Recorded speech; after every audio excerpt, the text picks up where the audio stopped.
Tanggal 12 Agustus adalah hari wafatnya Pater Leo Dehon, pendiri Imam-Imam Hati Kudus Yesus. Dalam rangka peringatan Pater Dehon di novisiat Postulat Santo Yohanes Gisting diadakan semacam pertemuan untuk mengenang wafatnya Pater Leo Dehon yang ke-99. Puncaknya adalah tahun depan wafatnya yang ke-100. Karena itu silakan untuk menyaksikan peristiwa kecil ini sambil mendengar sedikit tentang penjelasan siapa Pater Leo Yohanes Dehon ini. Simak sampai habis supaya tidak ketinggalan pemahaman. Terima kasih. Keluar panggil. Nah, ya ini para anggota keluarga terpanggil ini lagi pada makan. Ya.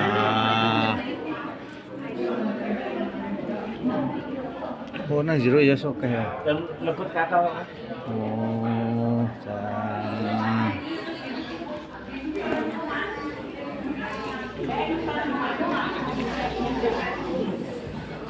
Woi, san.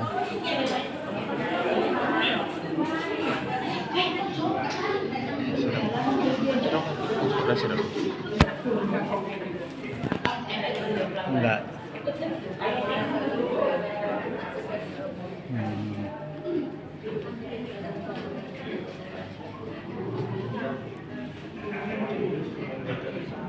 Sebelumnya untuk Bapak Ibu sekalian mohon mencari pasangan berdua-dua, soalnya kita akan menyender, ibaratkan menyender bersama Gusti Yesus.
Terima kasih pula Engkau telah mengumpulkan kami di tempat ini untuk bersama-sama mengenangkan wafatnya Pater Dehon, Pater pendiri Kongregasi Imam-Imam Hati Kudus Yesus.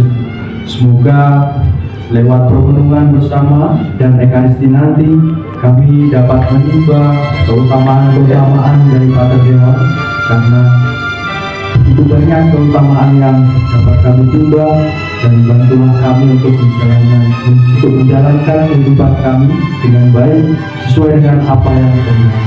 Semua yang kami sampaikan kepadamu demi Kristus Tuhan kami. Amin.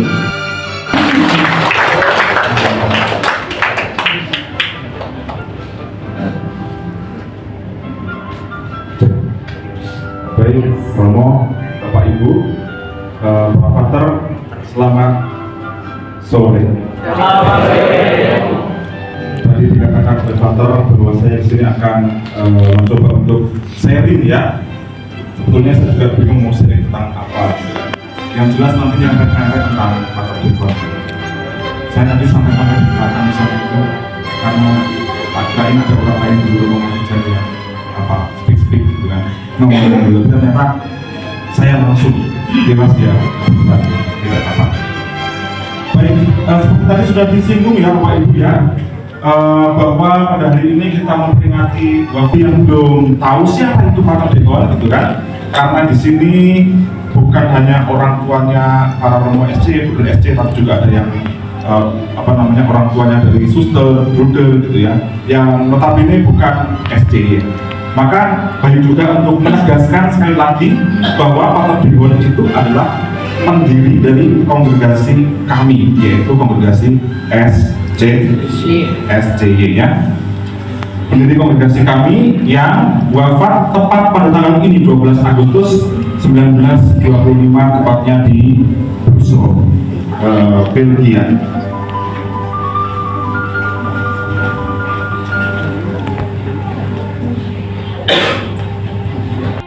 Baik, selamat datang para suster. Silakan menikmati tempat duduk yang masih tersisa.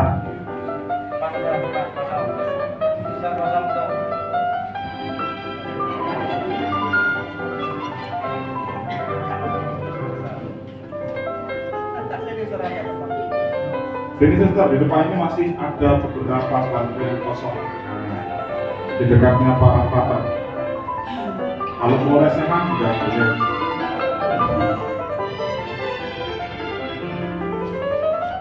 Sesuatu yang pasti, sebuah keniscayaan bagi setiap orang yang pernah hidup. Barang siapa hidup, dia akan mati.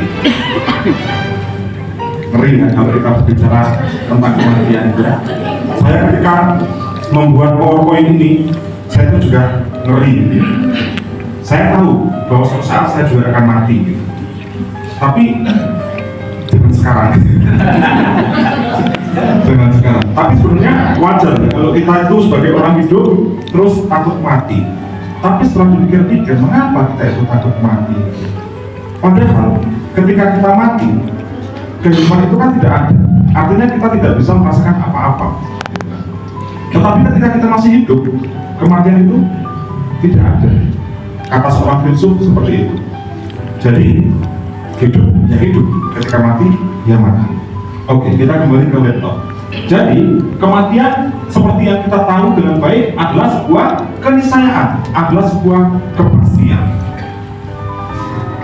Dan tentu saja karena itu adalah sebuah kepastian, maka tidak seorang pun yang dapat menghindar dari yang namanya kematian itu. Bahkan dokter pun, ya kan, dia hanya bisa mencoba untuk menyelamatkan hidup seseorang. Kalau orang sakit datang ke rumah sakit itu, dokter akan berusaha semaksimal mungkin untuk memberikan kesembuhan, untuk dalam tanda kutip memperpanjang pasien yang datang ke rumah sakit. Tetapi seorang dokter tidak pernah berkuasa sama sekali untuk menentukan apakah dia akan hidup atau mati. Jadi kita tidak seorang pun dari kita itu yang dapat menghindar atau mengelak dari yang namanya kematian. Saya ingin sedikit sharing. Orang yang saya kasihi yaitu simbah saya dari ibu saya, bapaknya ibu saya. Beliau itu sangat mati sekali. Apa gemblung? Oh, bukan. Beliau itu sangat gemati. Gemati itu bahasa Indonesianya sangat sayang dengan cucu-cucunya. Dan salah satu cucunya adalah saya. Saya itu disayang sekali.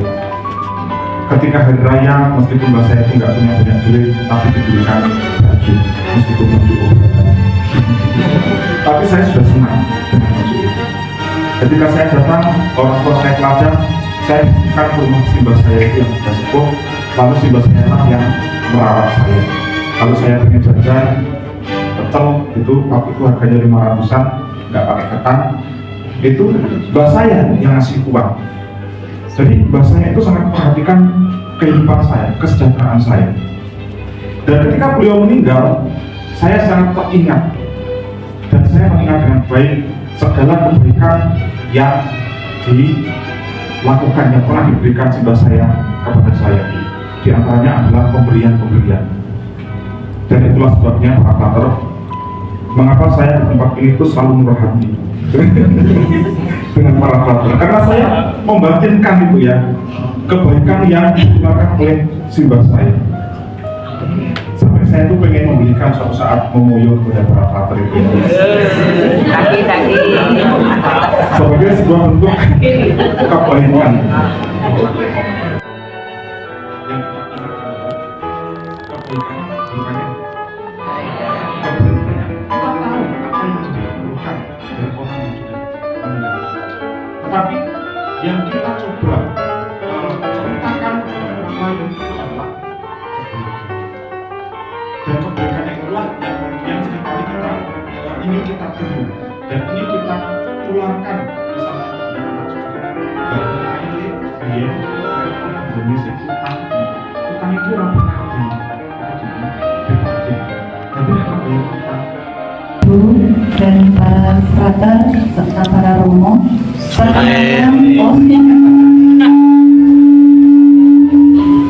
Perkenalkan, nama saya Elizabeth Novilasari. Menanggapi tentang pertanyaannya Romo ya, bagaimana saya melihat atau memaknai kematian setelah saya ditinggal oleh ibu saya. Ibu saya itu sakit diabetes obligasi pada tahun 2017. Saya memaknai tentang, mohon maaf saya agak grogi karena saya belum pernah mati.